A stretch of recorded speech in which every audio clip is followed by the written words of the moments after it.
एक शख्स आसमान को हुक्म देगा और बारिश बरसने लगेगी।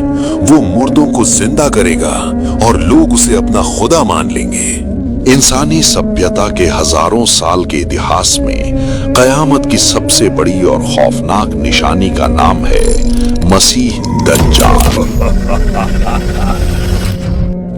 अल्लाह के रसूल सल्लल्लाहु अलैहि वसल्लम ने फरमाया था कि हजरत आदम अलैहिस्सलाम से लेकर कयामत तक दज्जाल से बड़ा फितना दुनिया में और कोई नहीं आएगा। लेकिन क्या आप जानते हैं कि इस शैतानी फितने की शुरुआत कहां से हुई? दज्जाल का इतिहास जानने के लिए हमें प्राचीन फिलिस्तीन के एक रहस्यमयी यहूदी परिवार की ओर देखना होगा। इतिहास की किताबों के अनुसार दज्जाल के माता पिता आम इंसानों से बिल्कुल अलग और डरावनी बनावट के थे। उसके पिता का कद बहुत लंबा और नाक बाज की चोंच की तरह मुड़ी हुई थी, जबकि उसकी मां जरूरत से ज्यादा मोटी और लंबे हाथों वाली थी। शादी के 30 साल तक उनकी कोई औलाद नहीं हुई। अपनी तड़प मिटाने के लिए उन्होंने शैतानी शक्तियों और काले जादू का सहारा लिया और यहीं से उस अंधेरे के बीज बोए गए।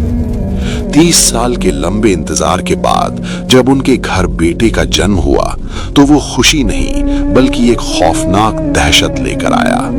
वो बच्चा पैदा होते ही किसी आम बच्चे की तरह रोया नहीं, बल्कि उसकी एक भयानक और कर्कश चीख ने पूरे घर को हिला दिया।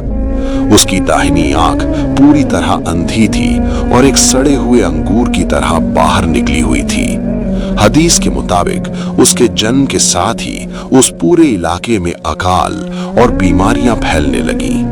लोगों को समझ आ गया कि ये कोई साधारण जन्म नहीं बल्कि एक बड़ी तबाही की आहट है। बचपन में दज्जाल आम बच्चों की तरह खेलता नहीं था, बल्कि घंटों आंखें बंद करके लेटा रहता था। वो अपनी मां का दूध तक नहीं पीता था। उसका शरीर इतनी तेजी से बढ़ा कि जो कद दूसरे बच्चे 10 साल में पाते थे उसने वो महज 2 साल में हासिल कर लिया। उसकी मौजूदगी जिस जगह होती थी वहां अजीब सी खामोशी और मनहूसियत छा जाती थी।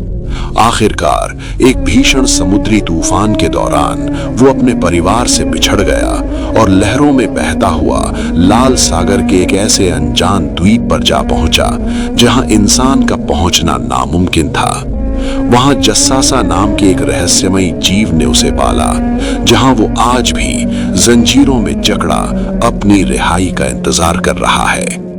दज्जाल